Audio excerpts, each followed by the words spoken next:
Deep in the Anling region of Baxian County, the archaeological team led by Grandpa discovered the remains of the Kuafu. On the way back, the entire team bizarrely dug out their own eyes and buried themselves alive.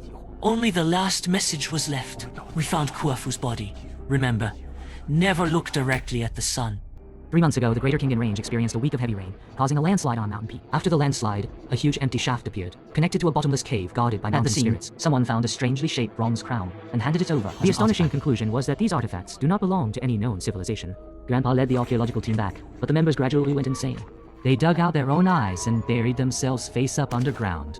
It was found that, except for Grandpa, who was rescued, the others had suffocated to death. I put on a protective suit and stood in front of the ward door. The staff handed me night vision goggles. I needed to wear these to enter. His mental state was very unstable, extremely sensitive to light, and he stayed in a completely dark room. I nodded, put on the goggles, and the corridor lights went out. In the darkness, I pushed open the door. Grandpa, I'm here to see you. The room was very dark. The frail Grandpa sat in the corner, constantly looking left and right. Hearing the sound, Grandpa slowly lifted his head and looked at me. Little Yang was at the night market, and Grandpa had hollow, black eye sockets as if his eyes didn't exist. Halfway through, Grandpa, I plan to go to the Greater Kingdon Range. What are you going there for? Grandpa suddenly became excited and trembled as he said, "Those who will die will die. He is watching us. We will die." I quickly asked, "Who is he? Is he related to the Kuafu tribe?" Suddenly, Grandpa grabbed my dark, hollow eye sockets. His eye sockets were like fireflies from the depths of hell. Don't look at the sun. Absolutely. Don't let everyone be contaminated. Don't believe anyone. After he finished speaking, he looked like a big character lying face up on the ground, making strange laughter sounds. The staff quickly injected him with a sedative. I left the room and the bronze jar just in the glass cabinet had mottled copper rust, with 2 rows of gray hieroglyphs. Next to the hieroglyphs were rough, broad lines, outlining a muscular human figure with a proud head. That pair of hollow, sunken eyes were especially striking. 2 ink-like stones were set close to the eye sockets. They were clearly just 2 stones, but when I approached, the figure seemed to come alive. A face full of terror and distortion appeared, with eyeballs gouged out, and black blood flowing from the empty sockets. At me. I suddenly snapped back to reality, only for a moment before I shouted, "Ring, ring!" The bronze jar originally contained something. No delusions, someone's here. Zhao said, "You just said there was something in the jar?" The technician said that when it was first discovered, the jar contained a yellow gelatinous liquid, but it evaporated quickly. By the time it was sent to the research institute, it had mostly evaporated. Fortunately, there was still a small amount left at the bottom of the jar. It is currently being tested. After so long, no conclusion has been reached. I was puzzled. Smiled wryly. The testing unit seems to have found something, and is conducting further tests. There will be a notice this week. I nodded silently. Don't put too much pressure on yourself this week. Get yourself in good shape. Next week we're going to the Greater Kingdon Range. After team leader Zhao left, I looked at the data about my grandfather and them. One group photo stood out. The archaeologists all smiled at the camera. In front of them was a nearly 3-meter-long thigh bone, with a diameter of 70 to 80 centimeters. This is the only data about Kuafu. I rubbed my forehead. I rubbed it. But who knew that as soon as I woke up, I received terrible news. My grandfather had committed suicide. His death was extremely tragic, revealing something strange. Surveillance footage showed the old man sitting quietly by the window from midnight until 5 in the morning. He removed the blackout board nailed to the window and stared wide-eyed, fixedly at the distant sky outside. Gradually, the sky brightened. The old man's expression became fierce and twisted. As the sun rose bit by bit, suddenly his fierce expression faded, and the corners of his mouth softened, gradually lifting into a joyful smile. At the moment the sun fully rose, the old man suddenly raised his hand and gouged out his own eyes, then threw them on the ground and crushed them to pieces with his foot. "You are powerless, unable to sink or move. You can't sink or move." His head was covered in blood, yet he was completely unaware.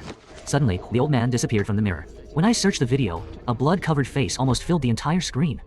The old man's lips moved, issuing an extremely terrifying warning. "Never look directly at the sun." After saying this, he turned and jumped out the window. The video ended there. At that moment, team leader Zhao arrived. The liquid test results were in. It was tissue from a human eyeball that had melted. I found it hard to believe. Team leader Zhou deeply taking a deep breath. This time we are doing archaeology. Thank you for watching. The unease in my heart grows stronger, a haunting evil feeling. The sunlight outside the building was dazzling. I looked up at the sun, feeling a sharp pain that made me look away. Driven by some strange impulse, I stopped at the sunglasses display in front of me. I casually pointed at a pair of sunglasses. "This one, please." The clerk's professional sales skills fell to the ground as if shot, pointing up the sunglasses and put them in a monster. He is. What's going on?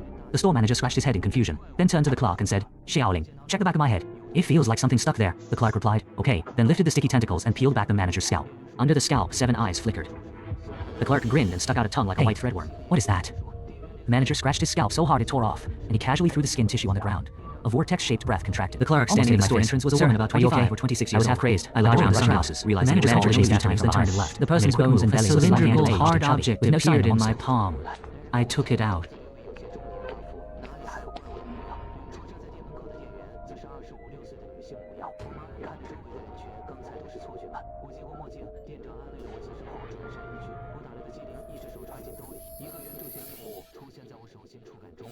Look, it's actually a roll of film. I racked my brain and it seemed like I saw Grandpa that night. When he grabbed me, his hand was right near the pocket. Could it be Grandpa's? Only when I got home did I realize these rolls of film didn't have any It was not whole, but cut into 3 pieces, each about 20 centimeters long. Soon, I developed the photos, and as the images gradually appeared, I felt like I was struck by lightning, a suffocating aura rushing straight to my brain. All the photos showed one person, to be precise, a corpse. A naked male body lying spread eagle in deep darkness, with a rough, weathered face, eyes tightly closed, and large earlobes on both sides. With holes in the middle, much larger than modern human ear holes, the body was muscular and strong, with astonishing muscles clinging to the bones like a giant python. I whispered, large ear holes. I bent my hand.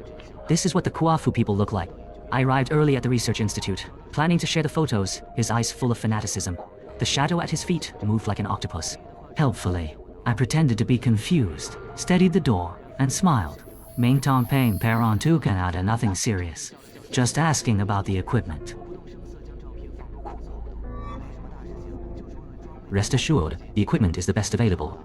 Also, the schedule has been moved up. We will depart tomorrow. The next day, as soon as we arrived at Daxing'anling, a man in a military coat was waiting for me. Captain Zhou, do you know the mountain guards? I asked curiously. The man with old Zhang smiled and said that Team Leader Zhou had also come here for inspection before, and it was me at that time. I was leading the way. I pondered as old Zhang led us through the forest. I looked up. I glanced at the sky. The sunlight in the forest felt especially glaring. I took out my sunglasses. But as soon as I put on the sunglasses, I saw a shocking scene.